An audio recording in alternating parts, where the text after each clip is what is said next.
Do you like London? Do you believe that London is one of the greatest cities on planet Earth? Well, you're probably wrong about that, or at least that's what I'm sure Maxor is probably going to say in this video, because today I haven't really watched much Maxor. In fact, I think I've only seen his Elden Ring video or whatever. I feel like there are more of them. Whatever. Today, we're going to be waxing. Wow, that's crazy. I can't speak right now. Today, we're going to be watching a Bloodborne review, Defeat the Gods, doll waifu simulator. Don't know what that means, but like, hey, it's a Maxor video. It should probably be a little fun. The video has spoilers. Bloodborne is a Lovecraftian horror RPG that no one understands by definition, where the player is free to attack hordes of human children at will. Oh dear God. Oh God. In-depth and engaging anti-baby gameplay appeals to you. Keep listening, because it gets worse. In this game, you play as John Bloodborne, a foreigner capable of speech without the use of sign language. I'm trying to. Okay, wait, everybody calm down. I am trying to consume the knowledge, but there is so much of it going on right now. What is this man saying? To the ancient city of London, seeking treatment for the sins of his cousins. In doing so, he will begin hallucinating talking dolls, swing people, and the great people. John Bloodborne becomes conscripted into the service of a gay elder god and the 60-year-old man he keeps as a pet, and is given the ultimate task of killing an invisible infant in order to cure his anemia. To accomplish said Herculean task, is any of this accurate? Because I've never beaten Bloodborne. Please, someone explain to me. The player must journey through dark forests, terrifying nightmares, and the meth-ridden alleyways of a post-Brexit Britain, slaying monsters, exploring, and tricking women into being impregnated by gods so you can consume the child. This is an excellent realization of a Metroidvania with something new around every corner. A great action RPG which pits you against insurmountable odds and extreme. Did he say get women pregnant to consume their children? Challenges, and has a gripping story and lore about discovering the eldritch truth. So if you can, play it yourself, because I'm not going to hold back on the details. It's no secret that my reviews are entertainment first, so I don't suggest using me as genuine advice. However, most people can't play this game ever, because you have to buy a $400 magical box sold by the wizard Sony in order to experience it. And even then, you get to see my it at God. amazing 30 frames per second with no anti-aliasing. Oh wait, hold on. Don't they have like the freaking the Bloodborne for PC now, right? Like, don't they have like the like the totally legit version of Bloodborne on PlayStation 5 that you can play? Or if you have a PC, you can totally download a ROM. Play it there at 60 frames per second, but like, don't tell anyone I told you that. Port this game to PC, I beg of you. In fact, I can assume that a lot of people watching this video will basically never play the game, but keep watching because I'm hilarious and original. Do that, and I can give you the full, unfiltered, uncensored, unsubstantiated, and unsportsmanlike experience that is Bloodborne. Not the Persona music, bro. Dude, like every YouTuber ever just uses Persona music. Because to be fair, bro, it hits different when you add it to a video. The gameplay is what makes this game great, and the easiest way to describe it is simple but complicated. On a simple level, your baby brain is responsible for only two tasks. Dodging and dodging in this game renders you temporarily invincible. Sounds easy, right? Wrong, because every single enemy is adjusted to keep pace with you. Basic enemies are basically able to whoop your ass into fucking non-existence. Every encounter, therefore, is tense and engaging. When you kill someone, I got to like the boss in Bloodborne where you have to fight like the 3 guys at once, and I stopped playing there. That is as far as I've gotten in Bloodborne, which I think is a little over halfway, but at the same time, it's just like, that game is so hard, bro. Like, and it doesn't feel any better playing it at 30 FPS. I'm not gonna lie. One is because you were faster and had more meth than they did. On a complicated level, you have a gun, and normally bullets hurt people, but in London, bullets are suggestion, like the Geneva Convention. Here in England, it's all about the knife bins. Except when you shoot somebody mid-attack, you gain the mystical and arcane ability to plunge your fist through their ribcage like Mortal Kombat and rip out their heart, which is considered rude and a slight annoyance. This extends to behind them if you charge an attack, which sometimes causes you to reach up a pig's asshole and rip out the prostate like food by the foot. Side note, the most optimal farming route for currency in this game is called Murgo's pig fisting route. See, I changed the webpage, and in this route, you sneak up behind this guy and do him the dirty. Then entice these two. Okay, that is actually not the most optimal thing anymore. I learned about a dungeon. I kid you not. It's called like the cum dungeon, and like if you like type in the code for it or whatever in Bloodborne, all you have to do is like walk up to like one wall, and then for whatever reason, when you walk up to that one wall, it'll give you like, it was like 40 or 80,000 souls or something, like immediately. I don't understand why it works, but it just does. And like, trust me, bro, if you want to level up, that is the way to do it, okay? Windular bastards to be mauled to death by members of Organization 13. Repeat 50 times. On a complicated level, every single weapon in the game has 2 different modes with 2 different movesets, and transforming between them gives you special attacks in addition to running attacks, plunging attacks, R1 attacks, punching attacks. On a theoretical physicist level, your character memorizes swing mines and fridge art created by gods for passive bonuses that work regardless of weaponry. My favorites are more money, and more money they stack. Finally, on a meta-theoretical chiropractic level, every weapon is customizable with different gem slots that give differing effects for your attacks. And there are different types that can literally change all of the stats of the weapon, like making a fucking spear do more damage based off of intelligence. There's definitely more and a lot of strategy in how you level up your character, but I assume that you know how to level up in a fucking video game. But with all this combat prowess, you may be wondering, Maxor, who are these crusty abominations that you're fighting on screen? Well, to learn that much, we're going to have to delve into the lore. So buckle your britches, bitches, because this shit is wild. If I say something questionable, bro, we're just 4 minutes into this video, and I feel like I have learned more about this game than my entire like freaking 30-hour playthrough of it so far. just accept it as fact. I can be trusted. 60 years ago, 20 rowdy college students took their education extremely seriously because they found woman Cthulhu. She was just in a horrible toilet downstairs. Also, because they were bored, they beat to death a god of the sea with some bats, but that's a story for later. It turns out the entire world is ruled and created by a race of elder gods beyond human comprehension called the Great Ones. Figuring this out, they got Cthulhu's blood and were like, we can make a religion out of this. Because it turns out the blood can heal people, which is really good due to all the knife crime. So everyone starts drinking it a little too much and they get the money to build 36 cathedrals, but it turns out eventually the blood turns you into a werewolf. So the church hires a guy named German to go fight the beasts with an organization known as the Hunters, but there's too many beasts, so he gives up. Now the knife crime is increased even more, and German sort of goes insane and creates a life-size doll of one of his students who is an 8-foot-tall Amazonian. He also cannot have sex with it. The moon god, for some reason, kind of takes notice of this and is like, all right, listen, I'm building a suicide squad. I will bring your waifu to Laifu if you serve me for all time as my slave. German reasonably thinks that this is a great deal and is imprisoned in a dream. This is where you come in. See, the moon god assassinates baby gods for fun, but needs a hitman to go into the real world to do it since he's confined to the 9th dimension. So in addition to fighting all manner of giant beasts and uncovering dark secrets, the true aim of this game is to commit infanticide. There's enough bullshit here to What? There is no way that this is what like Bloodborne is about. There is genuinely no way that this is the lore of this game. Personally though, whenever I play a Souls-like game, I'm gonna be honest with you, I kind of just play the game. I never really understand what the story about like the game is, and like after the fact, like I go back and I watch like a lore video. But I haven't beaten Bloodborne yet, so this is like the first time that I've watched any video on lore of Bloodborne, and I would assume that this is accurate because like again I watched his first Elden Ring lore video with like Mario and Mycora, and that was pretty much accurate for what I knew about Elden Ring. What the fuck is he saying right now? Because if this is true, what the hell is Bloodborne about? This is accurate? I gotta finish Bloodborne, bro. Follow me on Twitch, guys. I'm gonna finish Bloodborne. Tax legislation, so comment your own poorly summarized Bloodborne lore below. And for the rest of us non-shills, we have ample time to explain more of what makes this game great. Yes, you have been jinked. I am talking about bosses before I talk about the levels. In most video games, bosses cap off areas, but in Bloodborne, areas are preambles to a dick flattening, and nothing will challenge your skill in quite the same way. Except for the goddamn Witches of Hemwick, who were placed into the game for disability access. You can probably tell that Bloodborne is a hard game. We don't even know if a games journalist can beat it. But it's hard in a fair way that tests your skills and reaction time, except for Lawrence, but I'll get back to Lawrence later. What sets this game's bosses apart is that the challenge makes it feel like you're a really small dude jabbing a toothpick into a building-sized deer demon. So yeah, I would be impressed if you killed. Was that an edit of Haruka the VTuber? Damn, I didn't know Maxor liked VTubers.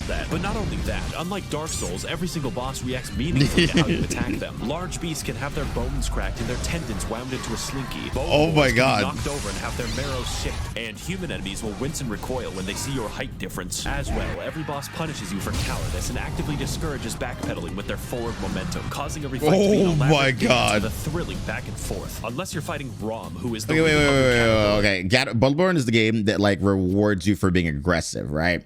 So like it's the one Souls like that's a little bit different. Like I've beaten Elden Ring, and that's like the only Souls like that I've ever beaten. And don't get me wrong, Elden Ring is hard. Promised Consort Radahn is the hardest thing that I've ever fought in my life, and it took me 20 hours to beat that boss before nerfs and buffs, by the way.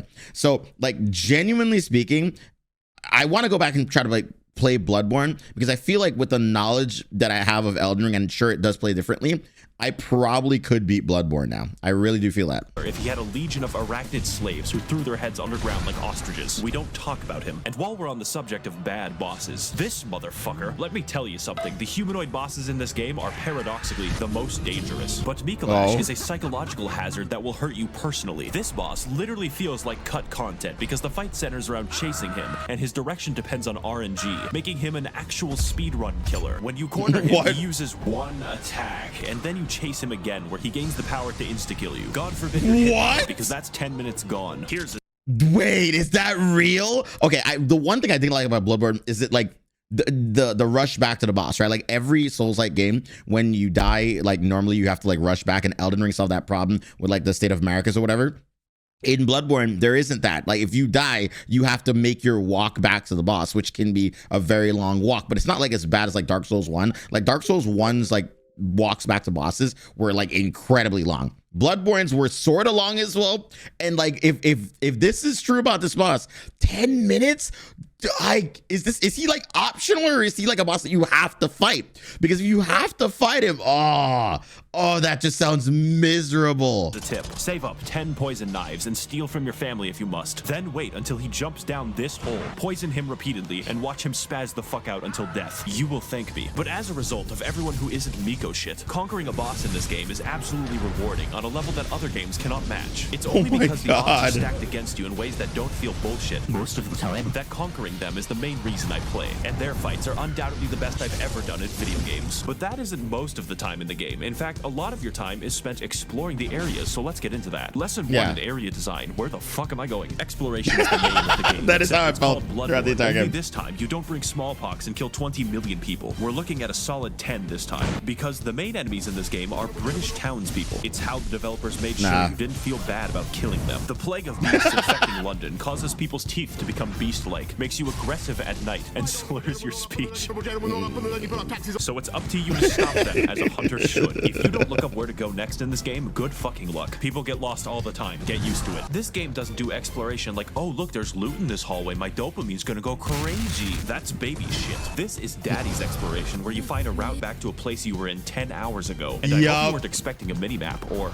I will say that is one thing that I don't like about Bloodborne, bro. I spent like freaking like 2 hours just going in circles to only find an easier path to like a place that I was already at, and like it pissed me off. Which, don't get me wrong, the verticality of the map really cool, but at the same time, bro, like it genuinely sucks, dude. Any map, every single hallway is a rabbit hole. That just took me so long to beat the game because I got lost. No, exactly. Point, Cathedral Ward is a level, but feels like a hub area because it connects to fucking everything. And where you start the game is in the middle of a loop-de-loop involving torturous experimentation. Just look at the fucking map of this game. Everything overlaps. And yes, there is a level called Nightmare Lecture Hall. And no, it does not connect to the Altar of Despair, although you would think that. Fittingly, the Lecture Hall is the smallest area, and more fittingly, 90% of the combat is graduates throwing cum at you. The game also has 2 completely secret areas that you would not find without the internet. I would tell you how to enter, but I don't want to do calculus. And what you get at the end, Upper Cathedral Ward, is legitimately a horror area in a game loved for its combat, because it's filled with enemies who act out my greatest fears. Stealing currency permanently gives me fucking chills every time I talk about it. Castle Canehurst is proof that From Software hates us all, since the best area in the entire game requires you to go to the Field of Corn in Ohio and trek down Waldo. But it's worth it to invade the house of that parasitic queen dwelling in her demented castle. So hey, yo, wait, leave Lizzie alone, bro. I'm a fan of Lizzie. She may feel the wrath of the proletariat. All we have to do is kill Prince Philip, who guards the way as an eternal lich. On top of this, there are numerous NPCs and NPC quest lines spread throughout the world, all with a series of interactions with each other depending on location and timing. For instance, you could direct nuns, prostitutes, and Prince Philip to a church run by a lonely black sludge, then perform enough blood transfusions to send the nun into a yandere rage. Or you could direct them to the nice woman who runs the clinic down the street, who only wants to help and assist others. Then take a strange path through the forest and into her clinic to discover that she has been experimenting on all of them in order to create the Blue Man Group. And if you want, you can take the umbilical cord away from her schizophrenic ass and eat it. The sky's the limit in Bloodborne questlines. And you know what my favorite questline? Wait, bro, where did you even find images of people eating babies in sandwiches?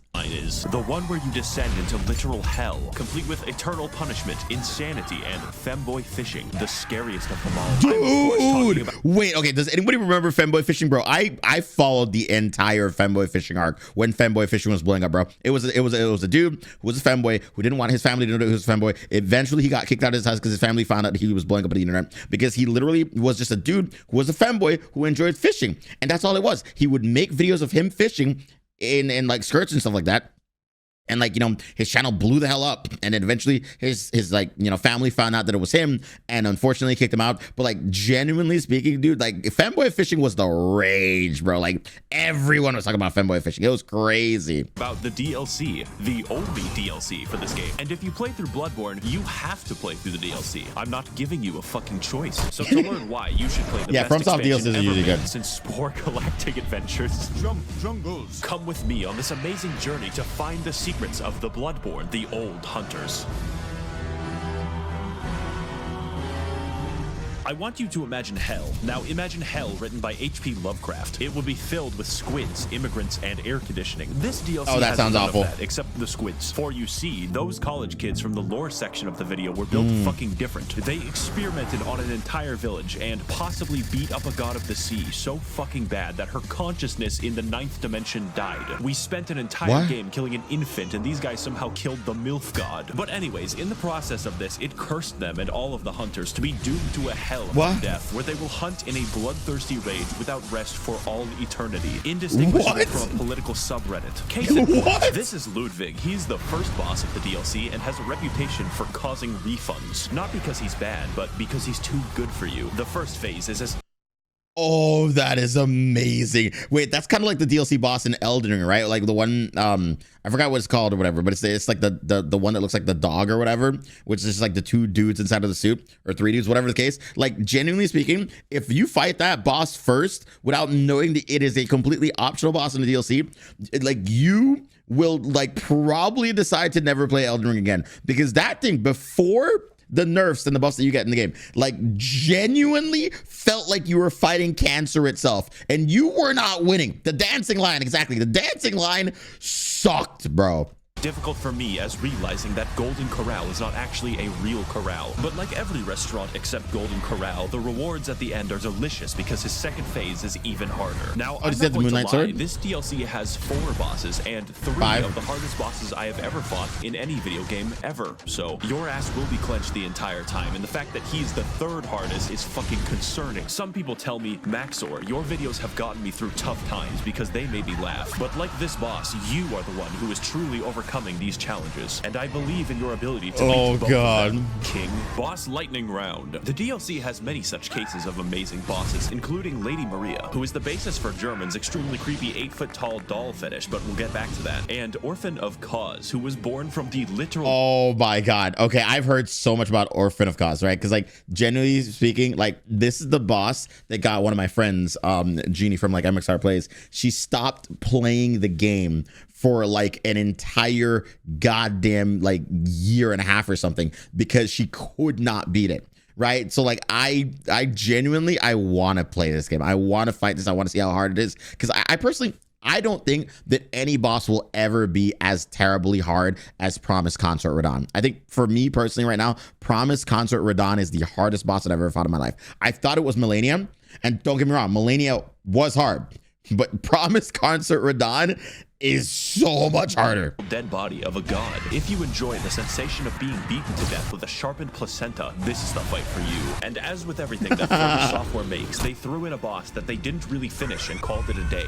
I'm of course talking about Lawrence, which is a very mundane name for a fire monster locked in hell. Take my advice, don't fight Lawrence, you only lose a part of yourself, since this boss fights you by dropping off his own legs and then violently vomiting and shitting lava everywhere. Oh my god. Dynamic dodging and elaborate fencing to be be reduced to shitty area denial like it's Team Fortress 2. To wrap things up, the music of this game is pretty good, but the DLC music is fucking insane. I don't know what it is about Japanese composers being able to make better symphonies than the continent that invented them, but just take a listen.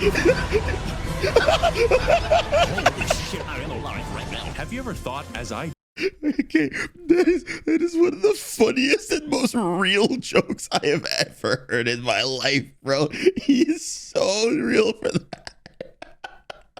That this game is just too good, that you would really rather be playing a shittier version this of is the best part of the game, such as the engagement of the Chalice dungeons. I, of course, jest. They're fine, probably, except for half of them, because Bloodborne has an optional system of infinite dungeon generation. Oh, yeah. So, like, I call it the cum dungeon, but yes, the Chalice dungeons, like, one of them is called, like, cum or whatever. And, like, if you use that system, you genuinely can infinite level there. For all of those who wish to break free of the shackles of good level design, let's talk about how, and more importantly, why. First of all, Bloodborne has a system of dungeons that everyone shares and dungeons that are random. For my footage, I played the shared dungeons that you can be guaranteed the pain you witness on screen is mandatory. One of the biggest strengths of Bloodborne is the ability to have interesting and challenging enemy encounters gently rubbed with the blood-stained hands of Miyazaki. But I don't think I have to explain to you how randomizing almost every encounter in the game could be imbalanced. But fortunately, most enemies you encounter in the Chalice dungeons are new to spare British people your wrath, so you instead fight SCP-96. But why are we here? It turns out the entire city of London was built on a Celtic burial ground, an ancient civilization called the Sumerians who discovered the healing powers of blood and then mysteriously disappeared. Wow, I wonder what happened. This is all cool in theory, but the reality is that most of the time you fight the same 4 enemies, and the first 3 dungeons can be replaced by Simon Says. My cat literally wouldn't notice. The Chalice dungeons are so forgotten that the developers use them to put joke enemies into the game. My favorite is the man who aggressively rolls at you stark naked wearing only his Nikes. The uniqueness also extends to the bosses, and they're actually pretty cool, like Tumerian Descendant, Watchdog, and the 3 overweight men. Do you remember that basic enemy from like 2 levels? He is the boss now. Rom, he is the boss again. The only thing stopping me from throwing myself into a wood chipper is the fact that Mikolash isn't back. And if you're going to have replays, you probably want to make sure that they're actually good. In fact, the bosses are so fucking imbalanced that the Watchdog fight is primarily comprised of instant kill attacks. I beat Sekiro backwards on a keyboard, and this shit is too fucking much. Now, normally that would be all, but the dungeons go deeper. What we have discussed so far is merely the surface, and there is a much darker syndicate lying just below.